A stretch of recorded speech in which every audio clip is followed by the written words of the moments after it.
Congratulation. বহুল আলোচিত ছাগলকাণ্ডে জড়িত জাতীয় রাজস্ব বোর্ডের সাবেক সদস্য মতিউর রহমান ও তার স্ত্রী সাবেক উপজেলা চেয়ারম্যান লায়লা কানিজকে গ্রেপ্তার করা হয়েছে। মঙ্গলবার দিবাগত রাতে রাজধানী বসুন্ধরা এলাকা থেকে তাদের গ্রেপ্তার করে ডিবি পুলিশের একটি দল। কোরবানির জন্য 15 লাখ টাকা দিয়ে একটি ছাগল কিনতে গিয়ে আলোচনায় আসেন মুশফিকুর রহমান ইফাত নামের এক যুবক। এ নিয়ে সামাজিক যোগাযোগ মাধ্যমে তুমুল আলোচনা শুরু হয়।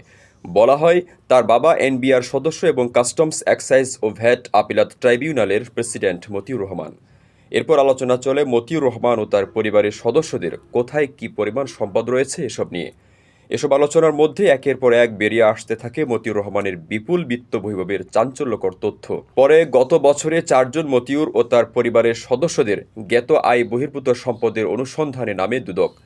অনুসন্ধানে মতিউর ও তার পরিবারের সদস্যদের নামে 65 বিঘা জমি, 8টি ফ্ল্যাট, 2টি রিসোর্ট ও পিকনিক স্পট এবং 3টি শিল্প প্রতিষ্ঠানের তথ্য পায় দুদক।